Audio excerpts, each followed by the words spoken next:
Hello everyone, welcome to open learning Giridih. आज की इस वीडियो में हम लोग मैथमेटिक्स के सेट नंबर 11 देखने वाले हैं। ठीक है, ये सभी सेट प्रैक्टिस करवाए जा रहे हैं शिवांगन की विजयरथ बुक से। ये 11 सेट है, यानी कि इसके पहले आपको 10 सेट करवा दिया गया है। जैसा कि मैंने आपसे वादा किया था कि मैं आपको 20 सेट मैथ का करवाऊंगा इस बुक से, मैं वैसा करवा रहा हूँ, है ना। 50% पोर्शन हमारा ख़त्म हो चुका है और 50% कुछ ही दिनों में ख़त्म हो जाएगा। इसके बाद में ना सभी लोग डिमांड कर रहे हैं कि डीएसपी की पाठशाला की जो वॉल्यूम 2 आई थी ना 11th आवर, उससे सेट करवा दीजिए। तो मैं तभी करवाऊँगा जब आप इन सभी वीडियोज़ में अच्छा रिस्पॉन्स देंगे, क्योंकि वीडियोज़ बनाने में ना अच्छा खासा टाइम चला जाता है।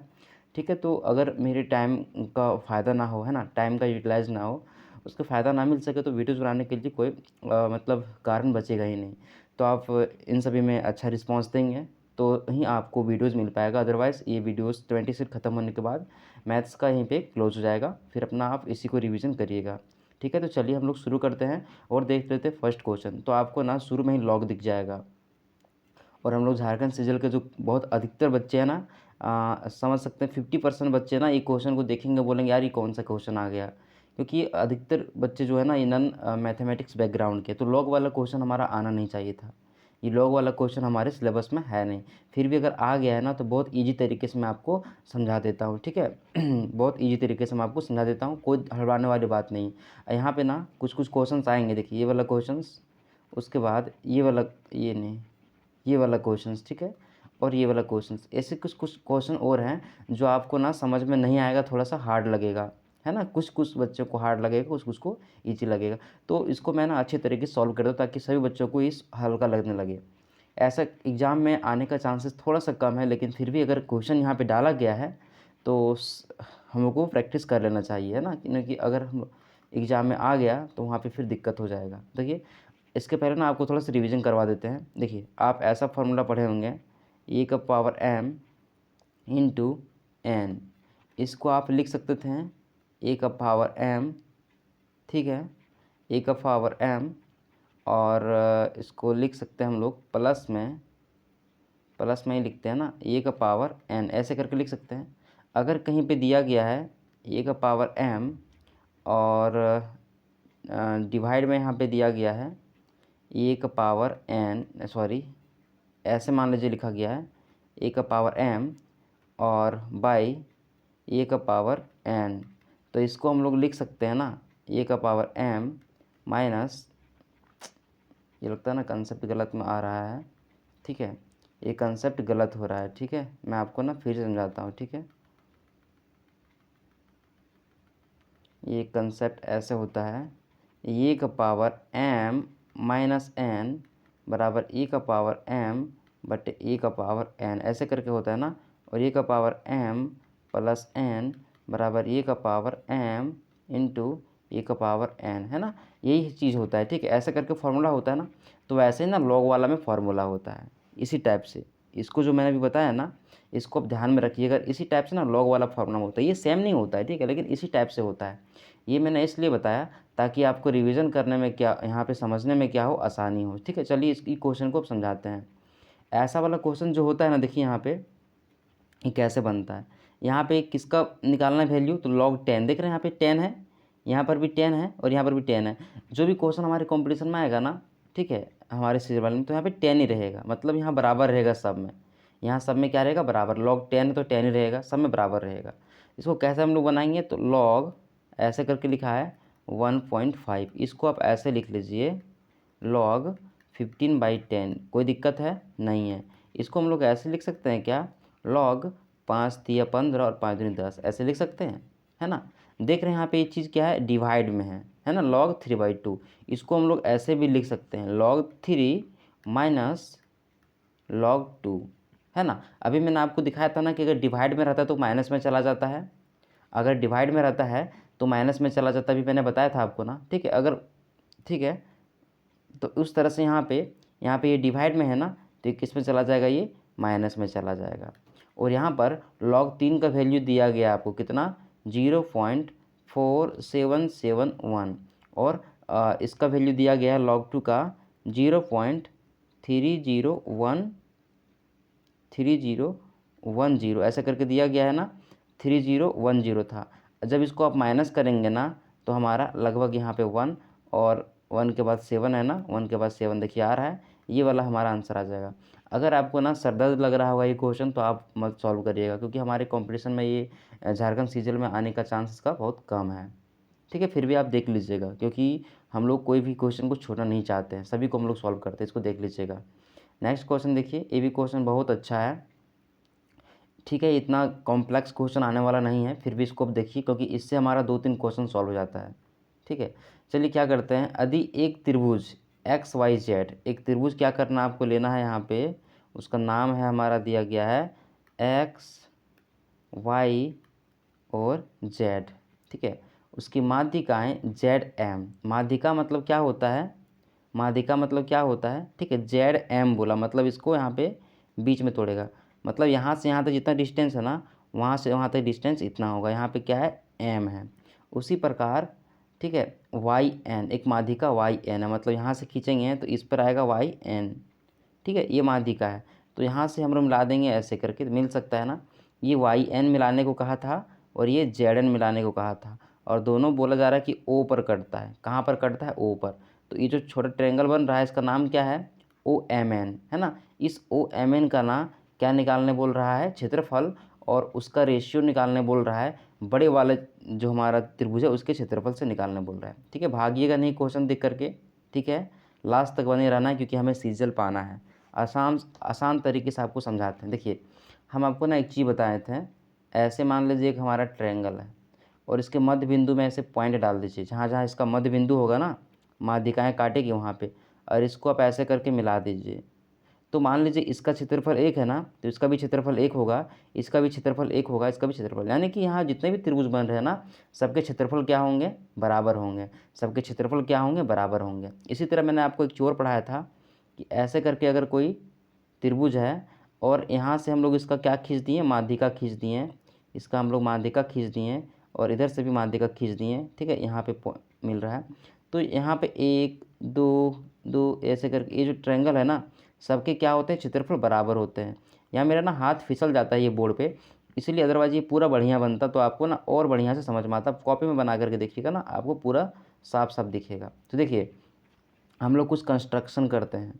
ठीक है, जो हमारा वाला कुछ हमारा वाला फिगर है उसमें कंस्ट्रक्शन करते हैं, और इन दोनों से मैच करवा के हम लोग आंसर निकालते। देखिए क्या करते हैं हम लोग, है ना, क्या करेंगे हम लोग, यहाँ था बीच पॉइंट, यहाँ पर भी बीच पॉइंट, तो यहाँ पर भी बीच पॉइंट ले करके इसको ऐसे खींच दीजिए, इसको ऐसे खींच दीजिए। देखिए, ठीक है, देखिए अब क्या हो गया, जितना क्षेत्रफल होगा इसका उतना क्षेत्रफल इसका होगा, और उतना क्षेत्रफल इसका होगा ये वाले ट्रायंगल का, और उतना क्षेत्रफल किसका होगा, इस वाले ट्रायंगल का होगा। ठीक है ना। अभी भी हमारा छोटा वाला ट्रायंगल दिख रहा होगा आपको, OMN दिख रहा है, वो ढका हुआ नहीं है। अब क्या करते हैं, जिस तरह से ये वाला आप माध्यिका खींचे हुए हैं ना, इसको ग्रीन से खींचते हैं। 2 माध्यिकाएँ यहाँ पे खींची गई हमारी है। देखिए ये दोनों, अरे कलर चेंज नहीं हुआ है ना, ये जो हमारी माध्यिकाएँ चेंज हुई है, ये मतलब बनाई गई है, और ये माध्यिकाएँ बनी गई है। इसी तरह से हम लोग एक माध्यिका यहाँ से बना देंगे। अब आप ना क्या करिए, ये वाला जो ट्रायंगल है इसको ऑब्जर्व करिए, ये छोटा वाला, तो ये छोटा वाला ना सेम ऐसा बन गया। कैसा बन गया, ये ऐसे करके हमारा है, और यहाँ से ऐसे कटा है बेचारा, यहाँ से ऐसे कटा और ऐसे कटा है। तो बताइए इसके अंदर 1 2 3 4 5 6 6 ठो घर इसके अंदर में बन गया है ना, 6 ठो घर बन गया है। ठीक है, और इसको हम क्या करते हैं, थोड़ा साफ से आपको बना देते हैं एक और। ठीक है, ताकि समझने में दिक्कत ना हो, एक ही बार समझ आइए बढ़िया से। ये ऐसे करके कटा है, ये ऐसे करके कटा है, ये ऐसे करके कटा है, और ये दोनों ऐसे मिलके यहाँ पे जाके मिला है। देखिए अब ये जो ट्रायंगल आपको दिख रहा होगा, ये इसके जैसा दिख रहा होगा, उल्टी करके ये है ना, ऐसे दिख रहा होगा उल्टी करके। तो हमें किसका निकालना है, ये जो ट्रायंगल यहाँ पे बन रहा है इसका। तो मान लीजिए एक घर का वैल्यू आप 1 मानिए, फिर इसका 1 मानिए, इसका 1 इसका 1 इसका 1 इसका 1। तो यहाँ पे 1 2 हमारा जो ट्रायंगल निकालने बोला गया उसका वैल्यू कितना आ गया, 2 आ गया। और पूरे बड़े वाले ट्रायंगल का वैल्यू कितना होगा, तो हम लोग क्या करते हैं, आपको पता होगा यहाँ पे 4 ट्रायंगल बन रहा है, जैसे कि इसमें 4 ट्रायंगल बना है, चारों का वैल्यू बराबर है। तो एक का वैल्यू कितना, 1 2 3 4 5 6, एक का वैल्यू कितना 6 है, दूसरे का वैल्यू कितना 12, इसका 6 दिया 18, 6 6 24। तो ऊपर वाले का 2 आ गया, और बड़े वाले ट्रायंगल का यानी कि XYZ का कितना आ गया, 24 आ गया। तो जब काटेंगे तो 1:12 आ जाएगा हमारा आंसर, 1:12 यहाँ पर दिया गया है। आशा करते हैं आप समझ गए होंगे, है ना। मैंने बहुत समझाने का प्रयास किया, ठीक है, इस क्वेश्चन में। नेक्स्ट क्वेश्चन देखिए, बोला गया है एक बिंदु O इस प्रकार चलता है कि दो दिए गए बिंदु X और Y से उसकी दूरी समान रहती है। मान लीजिए ना, यहाँ पर एक बिंदु O है, इसको चलाना है, लेकिन ऐसे चलाना है कि मान लीजिए यहाँ पे बिंदु एक X है और यहाँ पे बिंदु एक Y है, तो इससे दूरी इसका हमेशा समान बना रहे। तो कब समान बना रहेगा? अगर इस बिंदु इसको हम लोग सीधा चलाएंगे तभी इन दोनों के बीच से दूरी हमारा क्या बना रहेगा, इसका समान बना रहेगा। मान लीजिए अगर हम लोग, ठीक है, ये बना रहेगा, तब ऐसा ही हमारा बनेगा, है ना। यहाँ पे O था, O को इधर चला दिए, तो देख रहे हैं हर जगह नापेंगे तो ये डिस्टेंस क्या होगा, बराबर होगा। ये डिस्टेंस और ये डिस्टेंस क्या होगा, बराबर होगा। ये डिस्टेंस बराबर होगा, ठीक है। तो यहाँ पे आंसर देखिए क्या बोला गया है। एक आंसर क्या हो सकता है, एक सरल रेखा है क्या, ये O जो हमारा एक सरल रेखा है जो एक्स वाई के लंबवत है। हाँ, एक्स वाई के लंबवत है, ये वाला हमारा आंसर सही है, ठीक है। अब बोलेंगे सर ये सब आंसर क्यों नहीं हो सकता है, तो क्या बोला गया है, O एक वृत्त है जिसका केंद्र x है। तो क्या इस O से हम लोग, यहाँ मान लीजिए O पॉइंट है, O से ऐसे मान लीजिए एक वृत्त बना देंगे और इसका केंद्र में क्या रखने बोल रहा है, x रखने बोल रहा है। और मान लीजिए यहाँ पे y है, तो क्या इस बिंदु से, है ना, ये जो हमारा O जो बिंदु है ये पूरा ऐसे करके घूमा है। तो मान लीजिए O का यहाँ से नापिए डिस्टेंस, जितना x है उतना y मान लीजिए दोनों बराबर है। तो क्या थोड़ा ये घसक के यहाँ पे आएगा तो इसका x और y से दूरी बराबर है, नहीं, दूरी बराबर है। उसी तरह से ये बोला गया, ये वाला ऑप्शन, एक वृत्त जिसका केंद्र y है, अगर यहाँ पे y रख लेंगे हम लोग और इधर ला करके रख देंगे x को, तो भी वही सेम कंडीशन आ जाता है, नहीं फॉलो करेगा। बोल रहा है एक सरल रेखा है जो या तो x से या y से गुजरती है। क्या वो एक सरल रेखा है जो कहीं पर x से गुजर रही है, या फिर वो एक सरल रेखा है जो y से गुजर रही है। तो मान लीजिए x को आप यहाँ मान चुके हैं, तो y को आप यहाँ मान सकते हैं या कहीं भी मान सकते हैं। तो क्या हमेशा इसका डिस्टेंस x से और y से बराबर रहेगा, नहीं रहेगा। ये जो लाइन गया है O, इसका डिस्टेंस तभी बराबर रह पाएगा x और y से जब ये लंबवत होगा, ठीक है। थोड़ा कंसेप्चुअल था, समझिएगा, है ना, आ सकता है हमारे एग्जाम में। ये वाला जो क्वेश्चन है ना, बहुत ईजी क्वेश्चन है। किसके लिए जिसको फार्मूला याद है, लेकिन अधिकतर बच्चे इसका फार्मूला नहीं पढ़े क्योंकि हमारे एग्जाम में ऐसा क्वेश्चन आता है नहीं। ये एडवांस मैथ्स का है, ये एडवांस मैथ का है, ठीक है। एडवांस मैथ का हमारे जो सेंट्रल CGL है ना, उसमें पूछता है ऐसा क्वेश्चन, ठीक है। तो इसको सॉल्व कैसे करेंगे, देखिए ऊपर में क्या लिखा है, sin 2θ लिखा हुआ है ना, tan sin 2x, इसका फॉर्मूला होता है 2 sin θ इंटू कॉस थीटा, और नीचे में क्या है, sin थीटा कट गया, ऊपर में 2 बच गया, और नीचे में एक कॉस थीटा का उल्टा क्या होता है, तो कॉस थीटा का उल्टा होता है सेक थीटा। तो 2/sec थीटा देखिए यहाँ पे है ना, ऐसे करके। अब जो बच्चे को फॉर्मूला याद नहीं होगा वो हड़बड़ाइएगा मत, ठीक है। हम आप ही के लिए यहाँ पे अवेलेबल हैं और आप ही को सिखाने के लिए हैं कि बिना फार्मूला का कैसे बनेगा, ट्रिगोनोमेट्री का क्वेश्चन जो अधिकतर है ना, ये बिना फार्मूला का ही बन जाता है, उतना फार्मूला सीखने का ज़रूरत है नहीं। तो कैसे होगा, अभी आपको हम दिखाते हैं कैसे होगा। क्या करिए, यहाँ पे x जो है ना, x, इसको कुछ आप मान लीजिए, कितना मान लेंगे, है ना।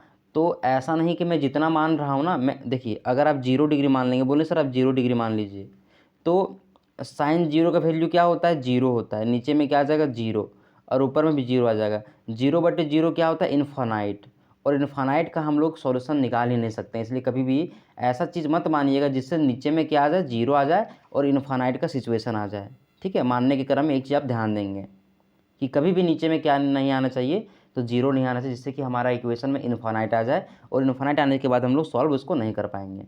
तो हम लोग क्या मान लेते हैं, तो हम लोग क्या करते हैं ना, x बराबर 30 डिग्री मान लेते हैं। आप 45 डिग्री भी मान सकते हैं, ठीक है, लेकिन 45 डिग्री जब मानेंगे ना तो थोड़ा सा हमारा प्रॉब्लम आता है, ये वाला और ये वाला ऑप्शन बराबर आने लगता है। आप यहाँ पे 45 डिग्री मान कर देखिएगा, ठीक है। इस कारण से हम लोग क्या करेंगे, 30 डिग्री मान लेंगे। ऐसा वाला क्वेश्चन में ही करना पड़ेगा, कुछ कुछ हमको मानना पड़ेगा। 30 जब मान लिए तो ऊपर में क्या आ गया हमारा, ऊपर में आ गया साइन 60 डिग्री, और नीचे में क्या आ गया, साइन 30 डिग्री। अब साइन 60 का वैल्यू कितना होता है, तो √3/2 होता है, और साइन 30 का वैल्यू कितना होता है, 1/3 होता है। यहाँ से हमारा क्या निकल के आ गया, √3। अब जिस ऑप्शन में √3 हमारा आंसर आएगा ना, वही ऑप्शन सही होगा। देखिए इसमें √3 आएगा, कभी नहीं आएगा, कभी भी नहीं आएगा।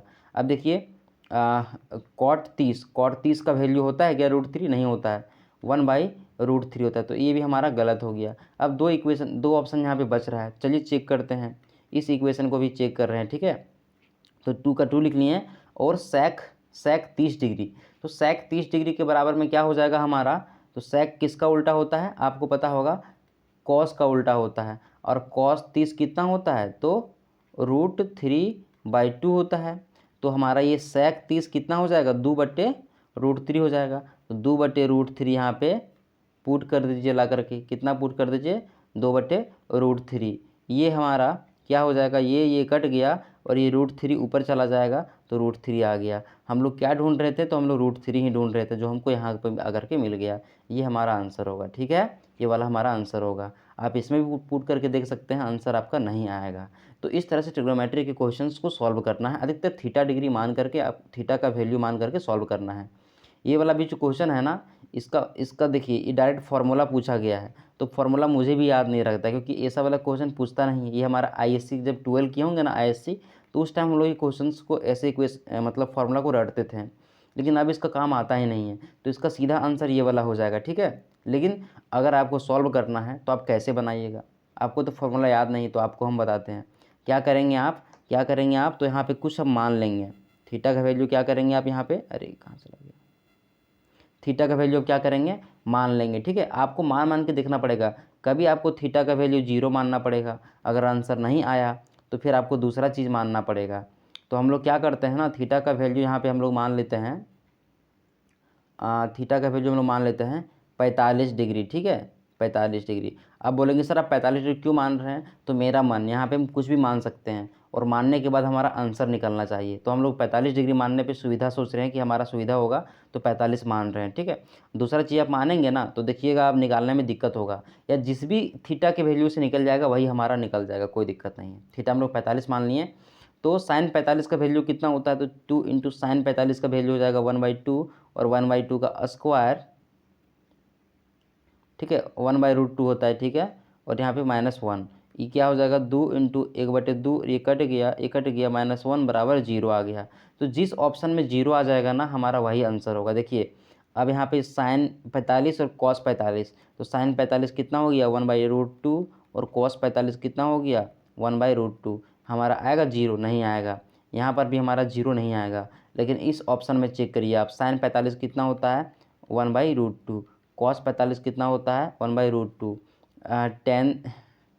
टेन 45 कितना होता है? 1। कॉट 45 कितना होता है? 1। 1 में 1 गया तो कितना बच गया? 0। ये पूरा को 0 कर देगा, इस कारण से हमारा ये वाला आंसर होगा, ठीक है। देख रहे हैं आप लोग, ऐसे करके आप बनाइएगा, लेकिन मैथ में एक भी छोड़ करके नहीं आइएगा। ये भी क्वेश्चन बहुत अच्छा दिया गया है। बोला गया है किसी लोहा का टुकड़ा है जिसका व्यास इतना दिया गया है और लंबाई इतना दिया गया, मतलब ये बेलन का आकार का है। ये कैसा है? तो ये बेलन का आकार का ऐसे करके, है ना, बेलन का आकार है। इसका यहाँ पे बेस यानी कि मतलब व्यास दिया है, मतलब 2r दिया है, 2r 1.5 मीटर, और इसका लंबाई जो दिया गया है ना, वो दिया गया है 4.2 मीटर। तो बोला गया है खंड को एक बेलन के एक छड़ के रूप में बनाया जाना है ना, बेलनाकार में नहीं बना रहा है, ठीक है। ये कैसा बना रहा है? थोड़ा सा आप क्वेश्चन को आप पढ़ेंगे तो आपको समझ में आएगा। ये ऐसा करके, मान लीजिए जैसे चरखूट है ना, ऐसा वाला करके, ठीक है, एक सेकेंड, ये ऐसा करके बना रहा है, ठीक है। मान लीजिए यहाँ पे ऐसा करके है, ऐसा वाला देखिए, ऐसा वाला आप कहीं देखेंगे लोहा का टुकड़ा है ना, ऐसा लंबा होता है ना, तो ऐसा वाला टुकड़ा यहाँ पे बनाया जा रहा है, ठीक है। चरकोना वाला टुकड़ा, चरकोना वाला पाइप जैसा, चरकोना पाइप जैसा, ठीक है। तो नीचे का जो दिया है ना साइड, नीचे में चरकोना यानी कि वर्ग बनेगा, है ना, वर्ग जैसा बनेगा ना। तो इसी का वर्ग का साइड दिया गया है कितना? 5 सेंटीमीटर। इसको जब मीटर में चेंज करेंगे तो 100 से क्या करना पड़ेगा? हमें डिवाइड करना पड़ेगा। तो उसी लोहखंड को तोड़ करके ऐसा एक बनाया जा रहा है पाइप, चरकोना पाइप। तो बोला गया उस पाइप का, उस रॉड का लंबाई क्या होगा? देखिए जब ये लोहखंड था, इससे हमारा बना दिया गया ये वाला चीज़, तो दोनों का आयतन क्या होगा? बराबर होगा। तो इसका आयतन क्या होता है? तो बेलन का आयतन होता है पाई 22/7 पाई r स्क्वायर। आर यहाँ पे कितना होगा? 5/2 इंटू 1.5/2, ये r² इंटू h हमारा क्या हो जाएगा 4.2। ये किसके बराबर हो जाएगा, तो इसका आयतन कैसे निकलेगा, तो आधार का क्षेत्रफल, देखिए ये किसके जैसा है, तो इसका हमारा घनाभ के जैसा है ना, घनाभ का, तो घनाभ का आयतन क्या होता है L into B into H होता है। ठीक है, यहाँ पे नीचे में लंबाई चौड़ाई मान लेंगे नीचे वाले को, तो नीचे की लंबाई चौड़ाई क्या हो जाएगा 5 × 5, और नीचे इसको 100 से भागा करना पड़ेगा ताकि मीटर में चेंज हो जाए। और ये ऊंचाई को इसका लंबाई मान लेंगे, ऊंचाई को h ही मानेंगे, और यही लंबाई हमको निकालना है। चलिए पुट करते हैं यहाँ पे 5/100 × 5/100 × h, मतलब उसका लंबाई काटते हैं। देखिए 1 2 3 0, नीचे में कितना आ जाएगा 3 0। अगर तीनों हम लोग क्या करेंगे पॉइंट को हटा देंगे, तीनों पॉइंट हमारा समझ लीजिए हट गया है। ठीक है, हम काटे नहीं क्योंकि हमारा गंदा ना हो, तो ये हमारा ये कितना हो जाएगा 7 छके 42, और ये हमारा 3 0 था ना, तो यहाँ से 2 0 2 0 कट गया, ये 1 0 1 0 कट गया। ठीक है, अच्छा आगे देखते हैं, हमारा ये 2 5 10 कट गया, ये 5 5 ऊपर नीचे कट गया। ठीक है, इससे काटेंगे तो ये 5 तिया 15। ठीक है, और ये हमारा आ जाएगा 2 तिया 6। इस प्रकार से एज का वैल्यू क्या हो जाएगा, तो 22 × 15 × 9। ठीक है, 22 × 15 × 9, ये हमारा 15 था पता ना, पॉइंट हम लोग हटा दिए, तो ये हमारा आ जाएगा एच। अब इसको मल्टीप्लाई करेंगे तो हमारा क्या आ जाएगा, आंसर आ जाएगा। चलिए करते हैं, 9 5 45 के 5 बकैत में 4, 9 और 4 13, 15 9 35 से और 22, तो हमारा हो जाएगा 270 और 270, 0 7 9 और 2 2970। देखिए 2970 हमारा मीटर में आ रहा है। इसका जो हमारा जो छड़ बना है उसका लंबाई हो जाएगा। नेक्स्ट क्वेश्चन देखते हैं, एक हवाई जहाज़ भूमि से 300 मीटर की ऊंचाई पर उड़ रहा है। एक हवाई जहाज़ जो है ना, ये 300 मीटर की ऊंचाई पर उड़ रहा है, ये भूमि से। फिर बोल रहा है ना, उड़ रहा है जो ठीक एक दूसरे हवाई जहाज़ के ऊपर है ना, मतलब एक और हवाई जहाज़ यहाँ पर है, और ये हवाई जहाज़ ऊपर वाला 300 मीटर के ऊंचाई पर है, और यहाँ पर एक और हवाई जहाज़ है। अब बोला जा रहा है भूमि पर स्थित किसी बिंदु से, भूमि पर स्थित मान लीजिए हमारा ये बिंदु, तो यहाँ से ना दोनों हवाई जहाज़ के ओनियन कोण कितना है 60 डिग्री और 45 डिग्री। तो यहाँ से यहाँ तक बोला जा रहा है कि ये हमारा 45 डिग्री है, और ये वाला जो बड़ा एंगल बनेगा ना, ये बोला जा रहा है हमारा 60 डिग्री है। तो बोला जा रहा है कि नीचे वाले हवाई जहाज़ से भूमि की ऊंचाई, मतलब यहाँ से यहाँ तक निकालने बोला गया हमको, यहाँ से यहाँ तक, इसको हम लोग h मान लिए। ठीक है, ये छोटा वाला जो दूरी है इसको निकालने बोला जा रहा है। चलिए हम लोग बड़े वाले ट्रायंगल यानी कि यहाँ से यहाँ तक इस बड़े वाले ट्रायंगल को मानते हैं और देखते हैं 300, इस क्या हो जाएगा, ये हमारा हो जाएगा लंब है ना, और आधार ये हो जाएगा, आधार को अब x मान लीजिए, तो लंब बटे आधार क्या होता है tan थीटा, और थीटा क्या है इसका बड़े वाले का 60, तो tan 60 का वैल्यू क्या होता है √3। इस प्रकार से हमारा x निकल के क्या आएगा पता है आपको, 300/3 × √3। यहाँ पे 3 कैसे आया, तो ऊपर नीचे हम √3 से मल्टीप्लाई किए, आप करके देखिएगा आसानी से। ठीक है, ये हमारा आ जाएगा नीचे का 100√3। अब क्या करेंगे, इस छोटा वाला ट्रायंगल में हम लोग देखेंगे, छोटा वाला ट्रायंगल में, तो छोटा वाला ट्रायंगल में क्या है h/, यानी कि लंब बटे आधार बराबर tan 45 का मान कितना होता है 1। इस तरह से h बराबर क्या हो जाता है 100√3। आशा करता है आपको वीडियो समझ में आ रहा होगा। अगर आप नए बच्चे होंगे ना तो प्लीज़ सब्सक्राइब ज़रूर करिएगा। ठीक है, क्योंकि बनाने में वीडियोज़ बहुत मेहनत लगता है आपको समझाने में, है ना, समझाने में आपको सोचने में बहुत मेहनत लगता है कि आपको कैसे समझाया जाए। ठीक है, यहाँ पे बहुत ही अधिकतर कमज़ोर बच्चे ही आते हैं वीडियोज़ को देखने के लिए। ठीक है, तो सब्सक्राइब करके आगे बढ़िएगा। आगे देखते हैं, ये तथा बी एक व्यवसाय में हिस्सेदार हैं। ए और बी ने कोई बिजनेस किया, ये ने 15 महीने तक कुल पूंजी का 1/4 लगाया। ये ने क्या किया, ये 15 महीना तक कितना लगा दिया 1/4 पूंजी लगा दिया। जब इसने 1/4 पूंजी लगाया होगा तो दूसरे वाले ने 3/4 लगाया होगा, है ना, 3/4, तभी तो 4 में से 1 लगा दिया कुल पूंजी का, तो 3/4 बचा होगा जो इसने लगाया होगा। और कितने महीने तक लगाया ना, ये कहीं पर नहीं दिया गया, तो हम लोग मान लेते हैं m महीने तक, और वही यहाँ पे निकाला जाना है।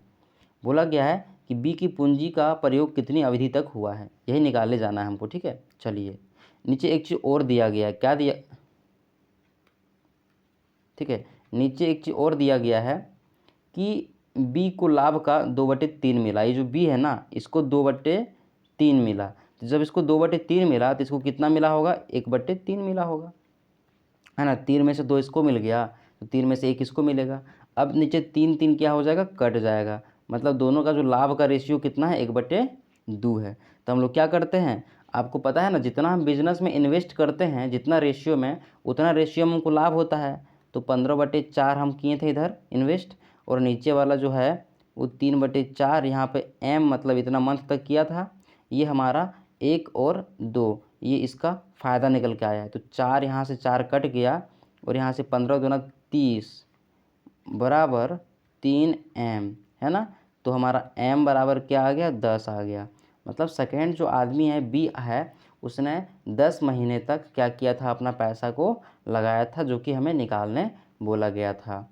किसी पदार्थ का मूल्य 6 रुपये था पहले और बढ़कर के 7.5 रुपया हो गया, और उसने अपने खर्च पर जो पैसा हो रहा था ना, उस पैसा को नहीं बढ़ाया। तो बोला जा रहा है कि उसको कितना % कम करना होगा अपना जो सामान है उसका खपत में। तो मान लीजिए पहले 6 रुपया में 10 केजी आपको आलू मिल जा रहा था, लेकिन क्या हो गया, अब 7.5 रुपया में क्या हो रहा है, आपको 10 केजी आलू हो रहा है।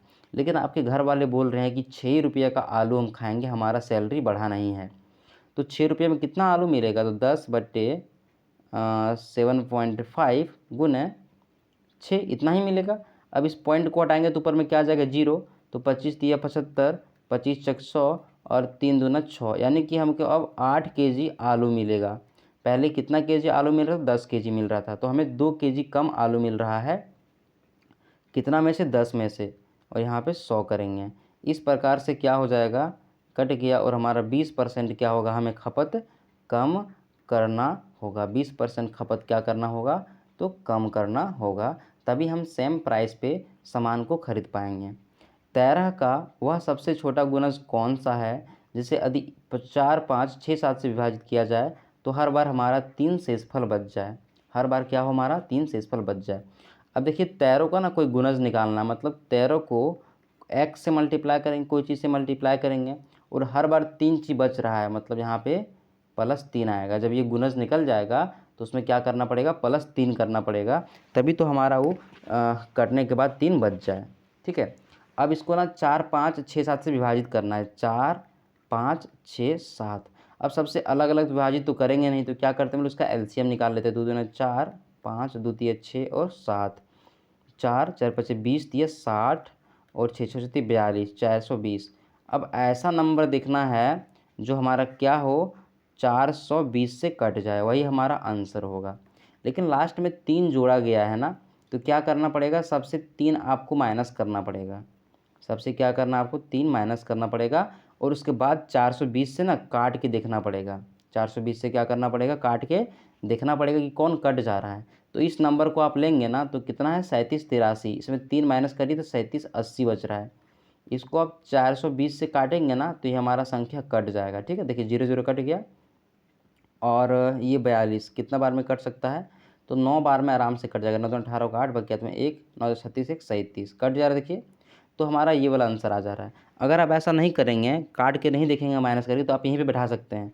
आप यहाँ पे 1 पुट करिए, कितना आएगा, 13 कम 13 3 16, 16 हमारा यहाँ पे है, ऑप्शन नहीं है। आप 2 पुट करिए, 3 पुट करिए, ऐसे करते पुट करते करते जब 9 पुट करेंगे ना, तो 13 में कितना होता है, अठोतल से होता है, +3 आ जाएगा। ठीक है, 13 में अठोतल से और प्लस में 3, तो कितना आ जाएगा, 111। अभी भी नहीं आ रहा है, तो यहाँ पे आपको बढ़ते रहना पड़ेगा। ठीक है, हमको लगता है ना 1080, जब आगे आप बढ़ जाएंगे तब हमारा ये संख्या कटेगा। तो उसके यहाँ बढ़ाने के बदले में हम लोग यहीं पे कर लेंगे। ये वाला 3 क्या करेंगे, ऑप्शन में 3 जोड़ के दिया है, तो 3 हम लोग माइनस कर लेंगे, और 3 माइनस करने के बाद 420 से काट करके देखेंगे, आपको समझ में आ रहा होगा। ठीक है, ये वाला क्वेश्चन। नेक्स्ट देखिए, ये बहुत अच्छा क्वेश्चन है। ठीक है, इसका सॉल्यूशन क्या होगा, देखिए इसको कैसे सॉल्व करते हैं। 1/√2 + √3।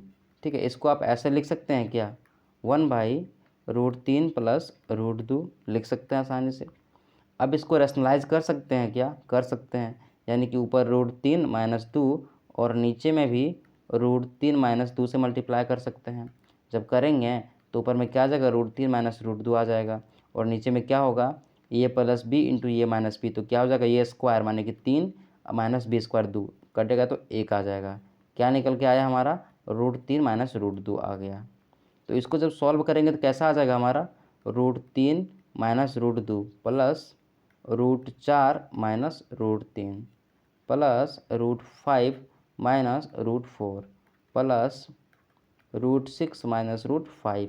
यहाँ से देखिए ये 3 कट गया है ना, ये 4 कट गया, ये 5 कट गया, तो क्या बच गया हमारा, √6 माइनस √2, और यहाँ से √2 कॉमन लेंगे तो √3 माइनस 1 बच जाएगा हमारा यहाँ पे आंसर के रूप में, जो कि कहाँ दिया गया है, तो ऑप्शन नंबर बी में आपको दिख रहा होगा। नेक्स्ट क्वेश्चन देख लेते हैं। ये BC का केंद्रक शीर्ष ए से 8 सेंटीमीटर दूर है। बोला जा रहा है ABC ऐसे करके एक त्रिभुज है, ये B और ये C, ठीक है। इसका केंद्रक मतलब जो सेंटर पॉइंट होता है, यहाँ G, इसको सेंट्रॉइड बोलते हैं ना, G, ये कितना दूर में है, ये हमारा 8 सेंटीमीटर दूर में है। तो बोल रहा है ए से होकर के त्रिभुज की माध्यिका है ना, ए से होकर के मान लीजिए त्रिभुज यहाँ D आ रहा है, इसका लंबाई कितना होगा। तो आपको पता होगा कि कोई त्रिभुज का केंद्रक जो होता है ना, सेंट्रॉइड, ये ऊपर 2 रेशियो नीचे 1 में काटता है, मतलब यहाँ से यहाँ तक जो हमारा ना, ये 2 हो जाएगा, तो नीचे वाला 1 होगा। तो जब ये 8 है तो नीचे वाला कितना होगा, 4 होगा, और टोटल कितना आ जाएगा हमारा, 8 4 12 हो जाएगा, जो कि यहाँ पे दिया गया है 12, ठीक है। नेक्स्ट क्वेश्चन देख लीजिए, ये वाला क्वेश्चन है ना, थोड़ा सा ओल्ड जोड़ क्वेश्चन ये वाला है, लेकिन बन जाएगा। क्या बोला गया है, एक समकोण त्रिभुज है, ठीक है, इसका क्षेत्रफल कितना है, इसका क्षेत्रफल ये है, एरिया किसका ये है, और बी एक ऐसी भुजा है जिस पर समकोण बना है, ये इस पर ना समकोण बना है, ये वाला भुजा। तो बोला क्या है, कर्ण पर शीर्षलंब की लंबाई क्या है। तो हमारा ये कर्ण है ना, ये कर्ण को हाइपोटेनस बोल देते हैं। तो ये देखिए ये वाला चीज़, इसको मान लीजिए आप, क्या मान लीजिए, एस मान लीजिए, ठीक है, यहाँ से यहाँ तक एस, इस एस की लंबाई पूछा गया है। कैसे निकालिएगा, जब ये वाला हमारा बी है तो आप देखिए एरिया क्या होता है, इसका एरिया बराबर होता है 1/2 आधार गुना ऊंचाई।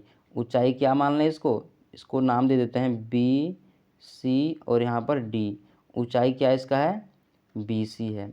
तो यहाँ पे BC का वैल्यू कितना आ जाएगा, तो 2a/b है ना, इसका वैल्यू कितना आ गया है, 2a/b, ऐसा आ गया वैल्यू। जब इसका पता चल गया, इसका पता चल गया, और समकोण त्रिभुज का H का वैल्यू निकाल सकते हैं। H बराबर क्या आ जाएगा, 2a/b का होल स्क्वायर प्लस b² और रूट में ये वाला। जब इसको सॉल्व करेंगे तो क्या आएगा, 4a² प्लस b का पावर 4, और नीचे में आ जाएगा b का स्क्वायर, और इस तरह से हमारा H का वैल्यू ये निकल गया, ठीक है। अब देखिए इस त्रिभुज का एरिया क्या हो सकता है, इस त्रिभुज का एरिया ये हो सकता है 1/2 गुना आधार, आधार आप इसको मान लीजिए, ये वाला को आधार। तो आधार का वैल्यू यहाँ पे दिया गया था कितना, 4a² प्लस b का पावर 4, और नीचे में b² है ना, ये चीज़ हो गया, गुना ऊंचाई। तो ऊंचाई किसको मानेंगे आप, ये वाला, जब इसको आधार माने हैं वाला BD को, तो ऊंचाई इसको मानना पड़ेगा ना। तो ऊंचाई को आप क्या माने थे, S माने थे, और इसी S का वैल्यू क्या करना है, हमें निकालना है। तो सबको इस साइड भेजना पड़ेगा। जब सबको इस साइड भेजेंगे तो क्या आ जाएगा, ये और यहाँ पे B, देखिए ये वाला B स्क्वायर में है ना, तो रूट हटाएंगे तो क्या बचेगा B, और ये 2 जाएगा ऊपर में, तो यहाँ पे 2 ये B बच जाएगा, और नीचे में क्या बचेगा, 4a² प्लस b का पावर 4, और ये हमारा रूट के अंदर में। ये वाला चीज़ आपको कहाँ दिख रहा है, वही आंसर होगा, तो यहाँ दिख रहा है। 63 नंबर क्वेश्चन हमारा साफ हो चुका है। 64 नंबर क्वेश्चन देखेंगे, किसी धनराशि पर साधारण ब्याज सिंपल इंटरेस्ट मूलधन का 1/9 है।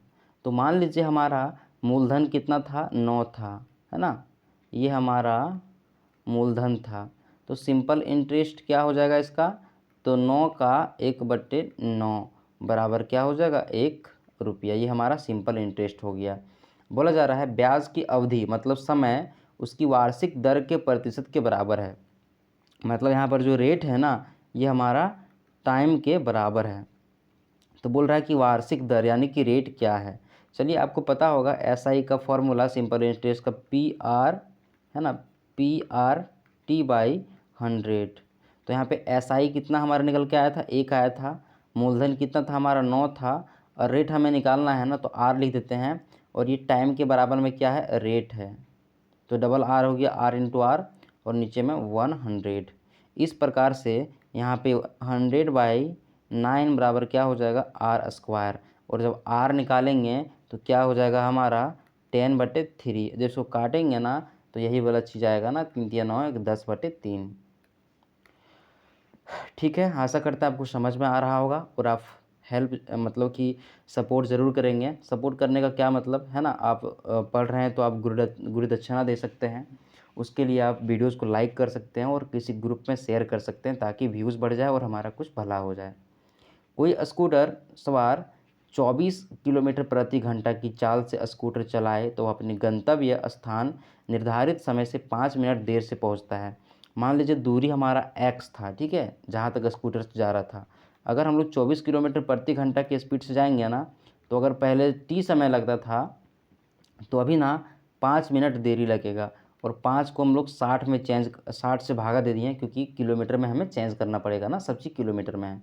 किंतु अगर वह है ना, किंतु अगर वह ये हमारा चाल बराबर दूरी बटे समय होता है ना, सॉरी, समय बराबर दूरी बटे चाल, तो दूरी हो गया। और चाल अगर हमारा 30 कर दें तो जो हमारा समय था ना, टाइम, ये हमारा क्या बोल रहा है कि 4 मिनट पहले पहुंच जाएगा, यानी कि 4/60 ये पहले पहुंच जाएगा। अब दोनों तरफ क्या करिए, माइनस कर दीजिए। तो यहाँ पे क्या आ जाएगा, x/24 माइनस x/30 बराबर टी कट जाएगा।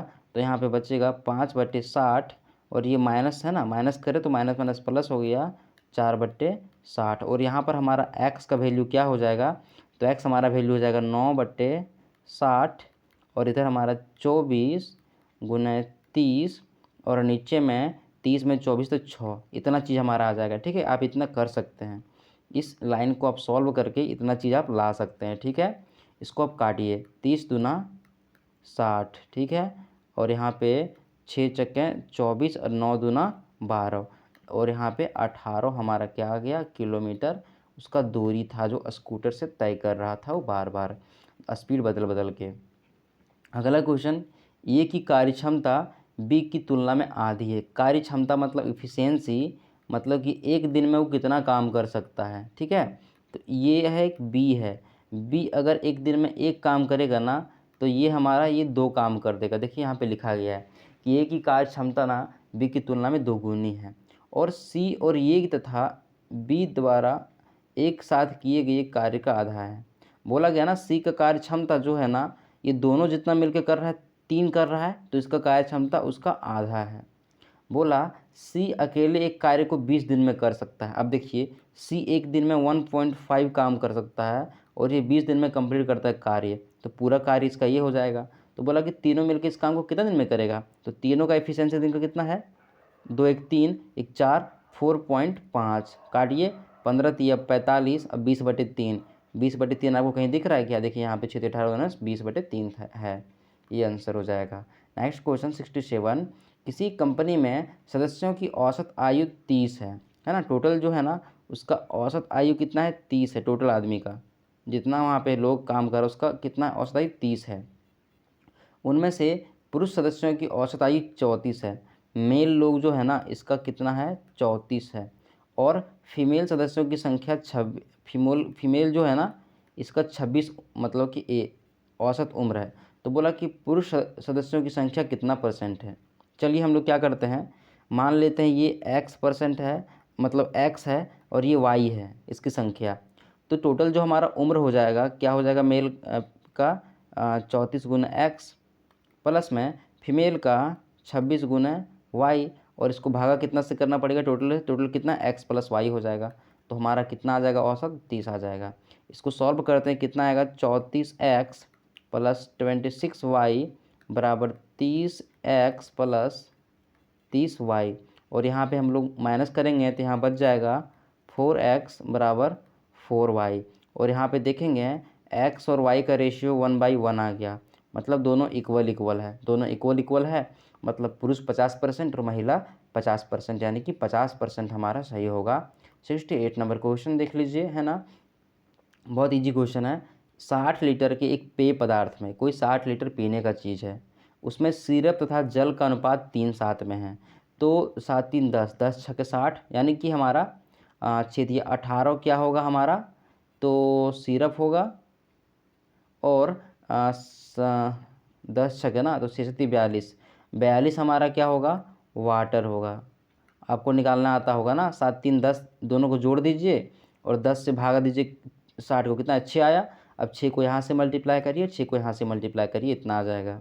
अब क्या बोला, ये 18 था और ये 42 था। अब बोला जा रहा है ना कि जल में कुछ डालना है, तो जल मान लीजिए x डाल दिए हैं, डालने के बाद रेशियो करना है 2/5, लिख दिया जैसे बोला था वैसे। तो बोला कितना जल डालना है, तो 18×5 = 90 बराबर 42×84 प्लस में 2x, ये घटाएंगे तो यहाँ पे आएगा हमारा 6 बराबर 2x, तो x बराबर हमारा 3 आ जाएगा। मतलब 3 लीटर और जल डालेगा ना तो उसका रेशियो इतना हो जाएगा। आप क्वेश्चन पढ़ करके आंसर टिक करिएगा। 69 नंबर क्वेश्चन, किसी वस्तु को इतना में बेचने पर दुकानदार को 14% का लाभ हो रहा है, मतलब ये हमारा 114% है, 114% के बराबर में कितना है, 2850। अधि बोल रहा है कि हमें 8% कमाना है, मतलब हमें 108 में बेचना है, तो कितना में बिकेगा, तो 108 के बराबर क्या हो जाएगा, तो 2850/114 गुना 108 हो जाएगा। इसको काटिएगा, है ना, आंसर आपका निकल करके आ जाएगा। ठीक है। 70 नंबर क्वेश्चन, किसी समबाहु त्रिभुज की आंतरिक त्रिज्या 3 है ना, समबाहु त्रिभुज ऐसे करके त्रिभुज बनेगा और आंतरिक त्रिज्या, अंतः त्रिज्या इसको बोलते हैं ना, तो ये अंदर में एक सर्कल बनाना पड़ेगा और यहाँ से लेकर के यहाँ तक, या फिर यहाँ से यहाँ तक और यहाँ से यहाँ तक, ये वाला चीज़ कितना है, 3 है, 3 है, 3 है। तो बोल रहा है उस त्रिभुज की प्रत्येक माध्यिका की लंबाई कितना होगा, तो माध्यिका कहाँ से कहाँ तक होता है, यहाँ से यहाँ तक होता है। और माध्यिका पता है, यहाँ बीच में जो पॉइंट आता है ना, सेंट्रोइड, गुरुत्व केंद्र, ये ऊपर में 2 रहता है और नीचे में 1 रहता है। जब ये वाला कितना है, 3 है, तो ये वाला कितना आएगा, 6 आएगा, उसका डबल, तो 6 3 कितना, 9 सेंटीमीटर। इस प्रकार से मैंने आपको पूरा बता दिया। और बनाने में ना वीडियोस को बहुत मतलब कि क्या कह सकते हैं, मेहनत लगता है। वीडियोस को लाइक कर दीजिएगा, अपना समय निकाल के बनाते हैं, और शेयर वगैरह करिएगा ताकि कुछ फ़ायदा हो। ठीक है, मिलते हैं अगली क्लासेस में।